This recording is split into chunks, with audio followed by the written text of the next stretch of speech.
எல்லாருக்கும் தெரிந்த ஒரு சம்பவம். ஆதியாகமம் 26:12 மற்றும் 13 வசனங்களை நம்ம எல்லாரும் சேர்ந்து வாசிக்கலாமா? ஈசாக்கு அந்த தேசத்தில் விதை விதைத்தான். கர்த்தர் அவனை ஆசீர்வதித்ததினால் அந்த வருஷத்திலே 100 மடங்கு பலனடைந்தான்.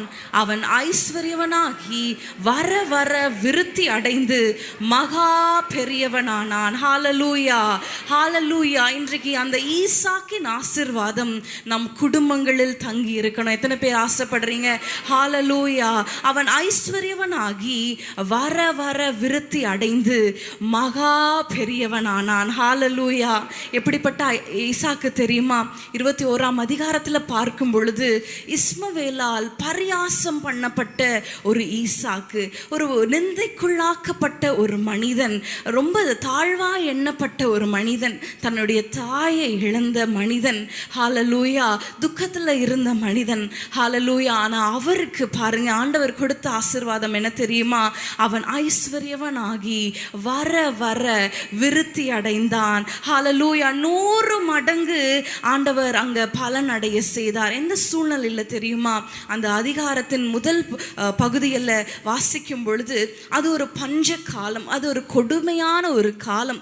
அங்க தண்ணி இல்லை, சாப்பாடு இல்லை, ரொம்ப கஷ்டமான ஒரு சூழ்நிலையில பாருங்க அங்க ஈசாக்கு என்ன செய்யறாரு தெரியுமா? பஞ்ச காலத்துல அவர் விதை விதைக்கிறார். ஹல்லேலூயா, ஹல்லேலூயா. எல்லாம் ஒன்றுமே இல்லாத சூழ்நிலை, ஒரு வெறுமையான சூழ்நிலையில, கதவுகள் அடைப்பட்ட சூழ்நிலையில, எல்லாமே இருளா இருக்கிற சூழ்நிலையில ஆண்டவர் அங்க ஆசீர்வாதத்தை தர முடியுமானால் நமக்கும் செய்ய அவர் போதுமானவராய் இருக்கிறார். ஹல்லேலூயா.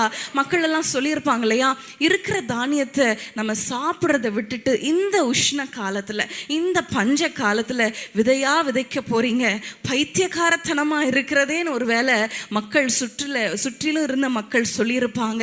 ஆனா ஈசாக்கு 100 மடங்கு ஹல்லேலூயா பலன் அடைந்தான். ஹல்லேலூயா. இன்றைக்கு உங்கள் வாழ்க்கையில எல்லாம் வெறுமையா இருக்கிறது போல இருக்கலாம், ஷட் டோர்ஸ் போல இருக்கலாம், க்ளோஸ் டோர்ஸ் போல இருக்கலாம். பாருங்க, ஈசாக்குடைய வாழ்க்கையில் அப்படிதான். ஒரு ஒரு பலனுக்கு வாய்ப்பே இல்லாத ஒரு சூழ்நிலை.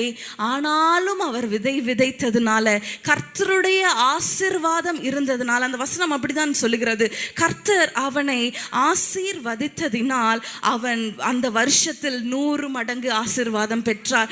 ஈசாக்கின் ஆசீர்வாதத்துக்கு என்ன காரணம்? ஏன் ஆண்டவர் அவரை ஆசீர்வதித்தார்? 2 காரியங்கள் அந்த அதிகாரத்திலிருந்து நம்ம அறிந்து கொள்ள போகிறோம்.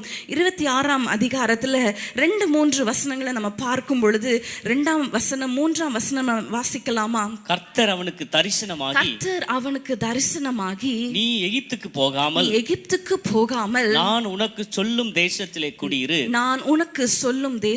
குடியிரு, இந்த தேசத்திலே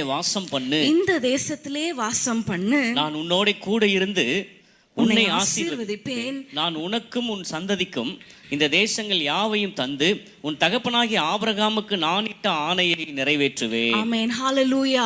கர்த்தர் அங்க ஈசாக்கு இடத்துல சொல்லுகிறார், நீ எகிப்துக்கு போக வேண்டாம். ஒருவேளை இங்க சூழலை ரொம்ப கஷ்டமா இருந்தாலும் நீ எகிப்துக்கு போயிடாத, நீ இங்கேயே இரு, இங்கேயே நீ பயிரிடு, இங்கேயே நீ விதை உன்னை நான் பாருங்க. இதே மாதிரி ஒரு சூழ்நிலை ரூத் புஸ்தகத்துல நம்ம பார்க்கும் பொழுது அங்க பெத்லகேம்ல ஒரு பஞ்சம் உண்டாகிறது. பஞ்சம் உண்டான உடனே நகோமி என்ன செய்யறாங்க?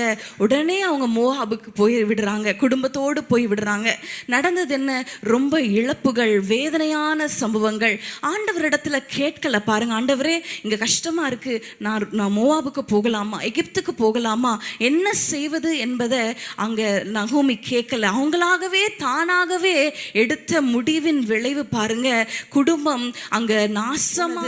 லோத்துவை குறித்து கூட நம்ம பார்க்கிறோம். 13ஆம் அதிகாரத்துல நம்ம பார்க்கும் பொழுது, ஆதியாகமம் 13ஆம் அதிகாரத்துக்கு நம்ம திருப்பி கொள்ளும் பொழுது 12 மற்றும் 13 வசனங்களை நம்ம பார்க்கும் பொழுது, ஆபிரகாம் கானான் தேசத்தில் குடியிருந்தான். லோத்து அந்த யோர்தானுக்கு அருகான சபபூமியில் உள்ள பட்டணங்களில் வாசம் பண்ணி சோதோமுக்கு நேரே கூடாரம் போட்டான். ஆமென். கூடாரம் போட்டான். அந்த வசனங்களுக்கு முன்பாக நம்ம பார்க்கும் பொழுது ஆபிரகாம் மந்தை மேய்ப்பருக்கும் லோத்தின் மந்தை மேய்ப்பருக்கும் ஒரு சண்டை வருகிறது. ஒரு போராட்டம் வரும் பொழுது ஆபிரகாம் வந்து சொல்லுகிறார், நீ எந்த சைடில் போகிறியோ அதுக்கு ஆப்போசிட்டான டைரக்ஷன் நான் சூஸ் பண்ணுறேன்னு சொல்லும் பொழுது லோத் என்ன செய்தாரு தெரியுமா?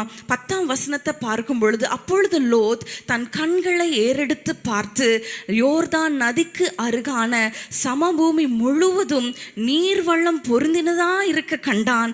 கர்த்தர் சோதோமையும் கொமோராவையும் அழிக்கும் முன்னே சோவாருக்கு போகும் வழி மட்டும் கர்த்தருடைய தோட்டத்தை போலவும் அது எகிப்து தேசத்தை போல ரொம்ப அழகா இருக்கு, பார்வைக்கு ரொம்ப அழகா இருக்கு. எந்த தேசத்துக்கு போறது, எந்த டைரக்ஷன்ல போகிறதுன்னு பார்க்கும் பொழுது லோத்தின் பார்வையில சோதோமும் கொமோராவும் ரொம்ப அழகா தெரிந்தது. ஆனா இது ஆண்டவர் சித்தமா? இது ஆண்டவர் எனக்கு வைத்திருக்கிற இடமா? என் சந்ததிக்கு இது ஆசீர்வாதமா இருக்குமா?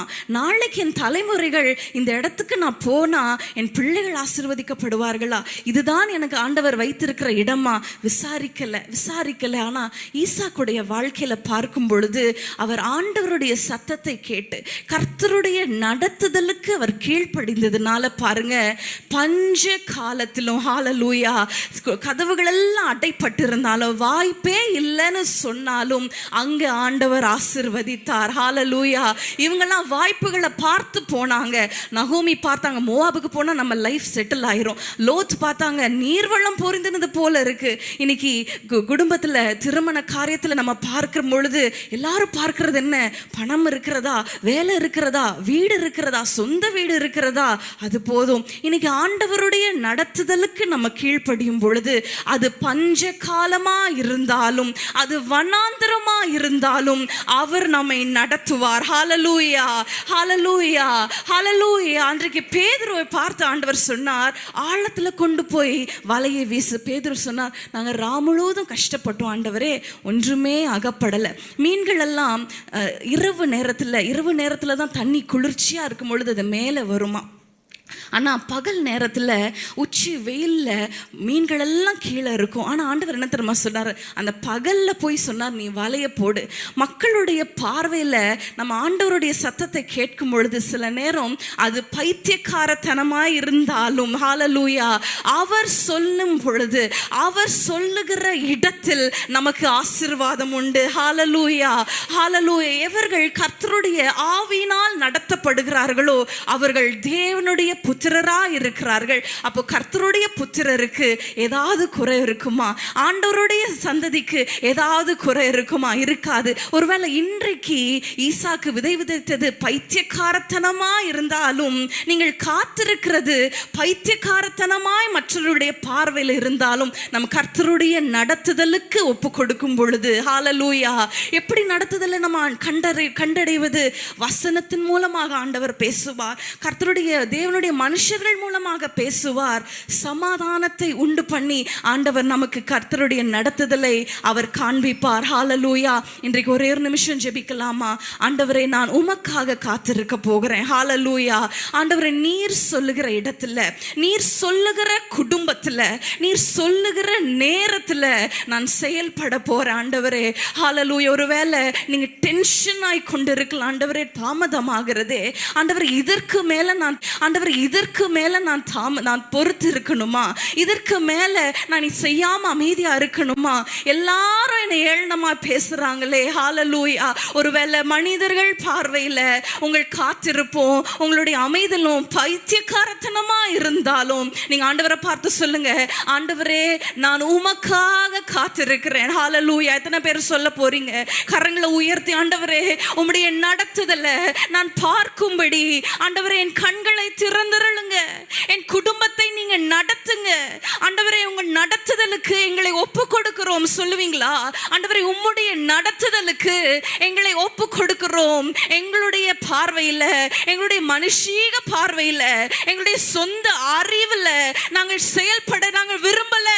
எங்களுக்கு வேண்டாம் ஆண்டவரே, லோத்துவை போல கண்களுக்கு ஆண்டவரே பார்வைக்கு இனிமையா இருக்கிறத நாங்க தேட மாட்டோம். உம்முடைய சித்தம் எதுவோ சொல்லுவீங்களா? கரங்களை உயர்த்தி ஒப்பு கொடுத்து, உம்முடைய சித்தம் எங்க வாழ்க்கையில, உம்முடைய நடத்துதல் எங்க வாழ்க்கையில, உம்முடைய திட்டம் எங்க வாழ்க்கையில, எங்கள் தலைமுறையில, எங்கள் சந்ததியில அது நிறைவேறுவதாக. ஈசாக்கை நடத்தின தேவன், ஈசாக்கோடு பேசின தேவன், எங்கள் முற்பிதாக்களின் தேவனே, எங்களை நடத்துவீராக. ஆண்டவரே, தவறான பாதையில நாங்கள் ஒரு நாளும் சென்று விடாதபடிக்கு, தவறான முடிவுகளை நாங்கள் ஒரு நாளும் எடுத்து விடாதபடிக்கு ஆண்டவரே, உம்முடைய ஆவியானவர் எங்களை வழி நடத்துவாராக. எங்களை தாழ்த்தி ஒப்பு கொடுக்கிறோம் இயேசுவின் நாமத்தில் பிதாவே, ஆமென். காரிருள் போன்ற கஷ்டங்கள் வந்தும் பாரினில் அவரின் பாதையில் ஒளியாய். காரிருள் போன்ற கஷ்டங்கள் வந்தும் பாரினில் அவரின் பாதையில் ஒளியாய். என்னை நடத்தினார் அவர் நல்லவர், அவர் கிருபை